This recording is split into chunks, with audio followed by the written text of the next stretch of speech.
Welcome to Front Range Facts. This is Anthony Meisner. This is Jim Marion. We're here to give you your national update, and let's talk recession. Yeah, there's been lots and lots of talk of it, of course, and that chatter is increasing. According to Mark Zandi, economist for the Moody's Analytics, the risks are increasingly high that we're going into recession. We're not there yet, and maybe this thing gets turned around, but that's increasingly becoming hard to do with each passing week.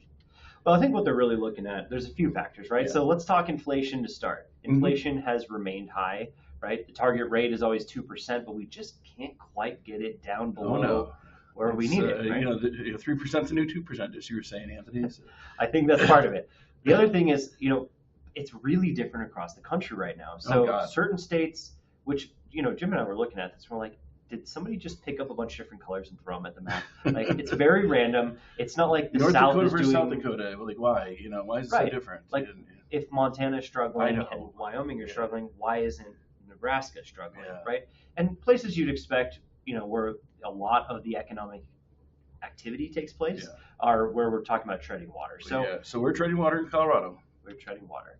Yep. And then when you poll Americans, 2 out of 3 Americans think a recession is coming, and 74% of Americans admit that current events are affecting their financial decisions. So they're seeing all this news, about tariffs, about increased costs, about, whatever else, and it's making them pull back economically on what they're doing. And job growth, another big portion of this, has looked significantly worse recently. And so I think that's the one reason that people are actually even looking towards recession, right? They're either trying to find a job or they're hearing about the struggles of people trying to find a job. And if you talk to anybody out there looking for a job, it does not sound like a fun time right now. And for the first time since 2021, there are now more job openings than there are. There are more unemployed people than there are job openings to absorb all them. So the good news is 99% of people could conceivably find a job tomorrow. But the bad news is not everybody could, and that's usually a bad sign that there's not enough that could be absorbed. Definitely another indicator for sure. Yeah. Now, if we look at the unemployment rate by section, this is where it starts to get dangerous.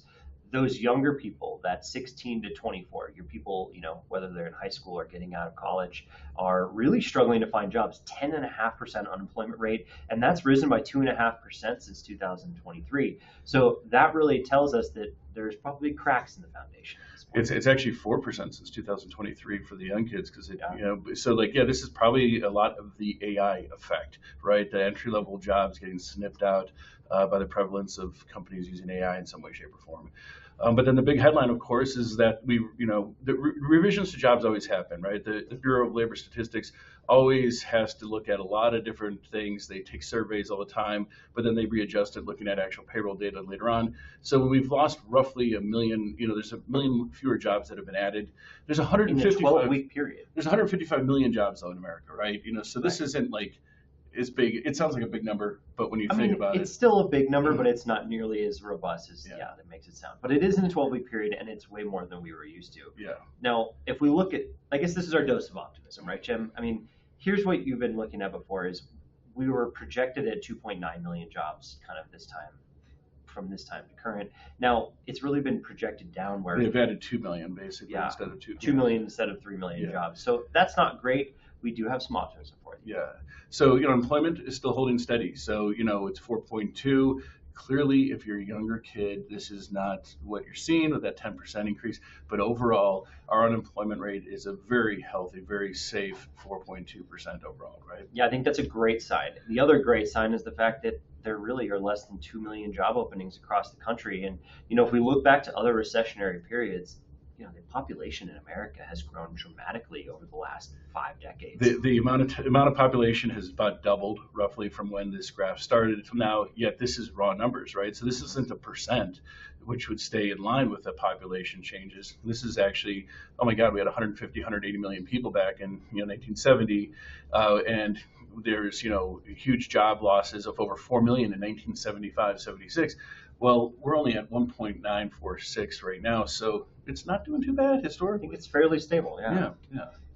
All right, let's dive into all things interest rates. Mm-hmm. So, folks, look at this: 6.29% interest for a 30-year interest rate.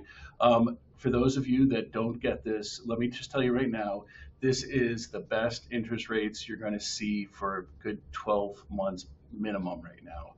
Since the last 12 months, so it's probably for the next 12 months as well.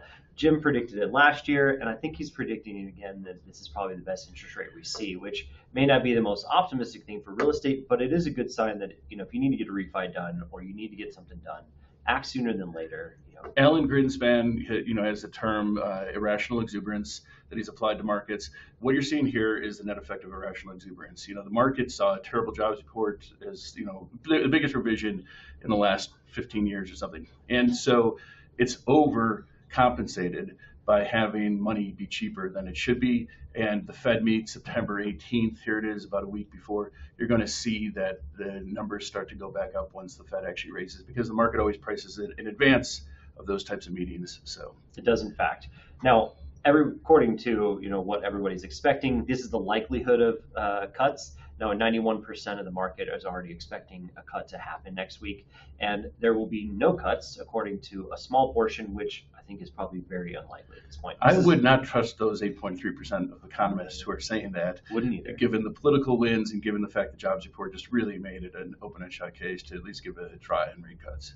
Mortgage rates, did decline right after that. So this isn't even, hey, the rates have been cut, guys. The Fed's met and they've decided. This is just simply, oh my God, the sky's falling. We've lost, we've added 1 million less jobs than we thought over the last 12 months. So look at how they've overcorrected essentially. And that's why I'm saying that it's an overcorrection, and that's why you're going to see the rates start to trickle back up. I think so. And, this is a quote from the chief economist for Redfin, Daryl Fairweather. Today's mortgage rates have already had the anticipated September Fed rate cut priced in. That means when the Fed officially announces the cut, we shouldn't expect a significant corresponding drop in mortgage rates. Just like Jim has said. Yeah. Now, here's an interesting one. 2 expected federal funds rate cuts this year. Currently, we're talking about the first one taking place in September.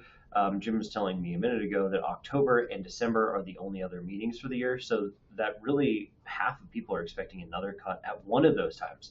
But many, many people, far more than we've looked at in the predictions recently, expect cuts in both October and December. And this has really been driven by that jobs report, that huge leap in the people thinking of 3 cuts. It really has, yeah. Now, check this out. This is exactly what we're talking about when it comes to interest rates. Right now, maybe the lowest time in the next 12 months, because look at the projections over the next quarters. These guys do know what they're doing, right? As much as, we might be pessimistic or optimistic at times with them, they truly are all about on the same page right now, and it's really setting in at that 6.5% rate for a longer period of time, right? Yep. Longer than expected, and it's largely due to those inflation numbers being higher than they need to be. So we're at 6.29% today. Do you guys see anywhere on there that's less than that? Only once in the second quarter of 2026 does Fannie Mae think it's going to get to that. So if you're going to refi, do it now. If you're thinking about buying something and you've got a home identified, do it now. Agreed. All right, so this one's interesting. This slide tells me one thing very clearly. In the last 6 months, between Q1 and Q3, home buyers are saying they're more likely to make a move with a higher rate than they were previously. So what this really means is it means buyers are thawing out and getting used to higher rates. Yep. And the good news is, if this has made this much of a shift in the last 6 months, the next 6 months could also be a much larger shift. We're seeing it under contracts, we're seeing it across the country, but it's not resulting in sales yet. This is a sort of mindset shift that's taking place. People have, seen that the rates have been still high. This is the new normal. They're getting more adjusted to that. And, also life happens, right? The reasons that people have to buy become more, difficult to avoid over a longer period of time. Now, if we look at house payment as a percentage of median income from 67 to current, right? A lot of things have changed, but there's been 3 times in history during that period of time where houses were very expensive. Yeah. And we're, of course, in the third one right now. 39% of household income is taken up by housing, and that's just astronomically higher than it should be, right? The average is about 30%, and one was in the 80s when interest rates were astronomical, and of course one prior to 2008. We're significantly higher, than we have been before, about 25% higher than what the average is right now. And that's the reason why your house isn't selling. That's the reason why you're not getting showings. That's the reason why the buyers are sitting on the sidelines right now. And that's the reason why you're seeing price drops in different, price bands in different areas of the country. The worst part about this one is this one's lasted quite a bit longer than the other ones. And so I think as we watch that, it's going to continue to be higher for longer. Yeah. It's going to take longer to course correct. That's a good point, because the other ones are nice and pointy. Yeah, they really are. All right. The recovery is expected to begin next year. I know we all thought it was going to be this year, but very clearly, even at the beginning of the year, we were projecting about a 10% rise in sales, 4 million sales again, and it's actually slightly depressed, even though Jim and I are sitting here in Colorado, and Colorado's experienced a little bit more buyer activity. The national market has not, and everybody's now finally saying, we'll see about a 12% rise in 2026. It seems like there's still correction territory nationally, whereas Colorado already seemed to have had that correction, and now it's starting to move back up.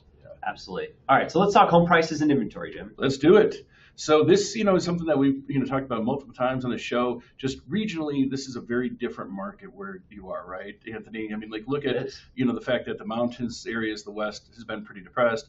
Overbuilding in the Southwest or Southeast has caused prices to be depressed as well, right? Yeah, the Northeast is just plugging along. I mean, the prices didn't go up nearly as much in the north part of the country during the pandemic, and they're really feeling the change right now. I mean, you can really see that that's the hottest part of the country's real estate market. Yeah. And if you look at listing prices, I mean, we talk about this all the time, but nothing has really changed from 2023 to current. Everything is very flat. Yeah, we are pretty much the exact same price at a median level nationally as we were 2 years ago at this time. Now, builders, they continue to cut. This is the one that always concerns Jim and I, because our whole theory for the podcast has been that we're underbuilt here and that we don't have enough housing supply. And here it is again, where builders are cutting prices. August is showing 37% of new builds. This is, again, if you want to get a deal on new construction, that you're pretty much at the best level you'll see. So I don't think it's going to get any better. No. And then, again, going back to our central theory or the whole thesis of our podcast, the whole reason we've been, discussing this for 8 years is just that, again, there's about 4 million homes less, 3.8 million, I think is what the sharpest count is, less homes than there should be based upon the population growth, immigration, things like that. And then when you look at how much we built, well, massively underbuilt. The 60s had more people, or had less people, half the people live in the country as they do now, and yet we're building literally 50 million less homes over the 2010s than we did in the 60s. So dramatically underbuilt. We need more homes. If you're wanting to buy, that's why even in a bad time like now, we're still seeing a point or two increase in sale prices. Absolutely.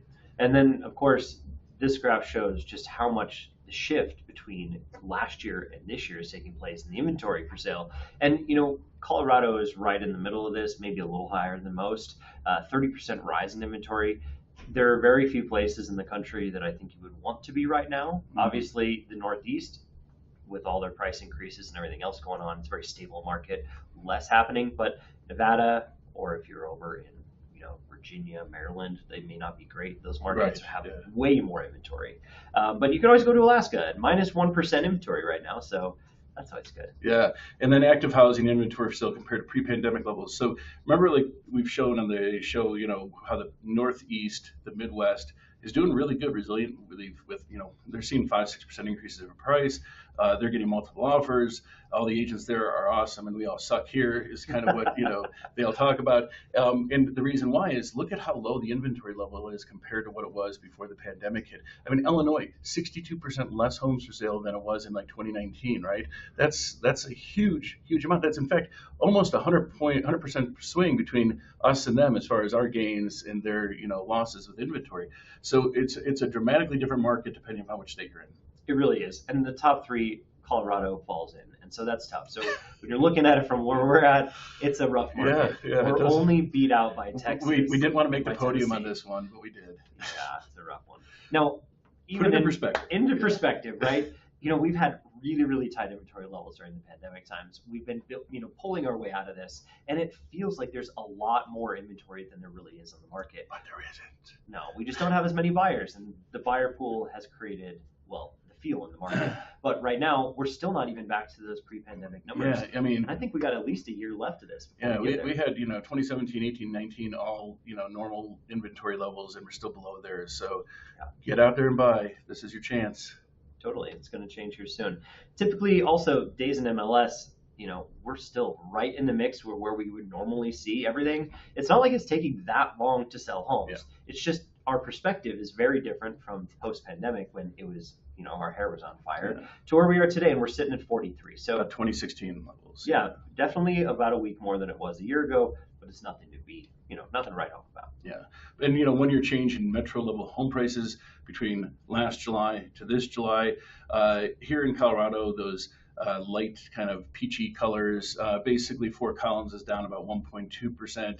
I think Greeley's down 3.5, 3.8%, and the Denver metro is about 2% drop in prices when you look July 24 to July 25. And you can really see that's a trend across most of the West and the South of the country. It's really just those Northeast places that are seeing, average sales rises. Yeah. And then, forecast for Zillow, the big dog on the block, they're basically looking at, what are home prices going to do for the next 12 months, right? So the other one was in the past 12 months. This is looking forward to the next 12 months.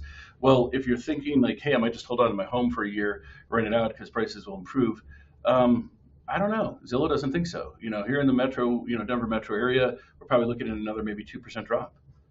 Yeah, the only places in all of Colorado that are even going to experience it, according to Zillow, are in the West. Mm-hmm. Yeah, the mountain region. So interesting time. Definitely some hard decisions to make right now.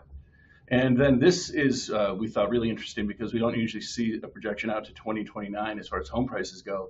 But, the bottom quartile, the most pessimistic economists out there feel home prices are going to rise 6.7% over the next 3.5 years.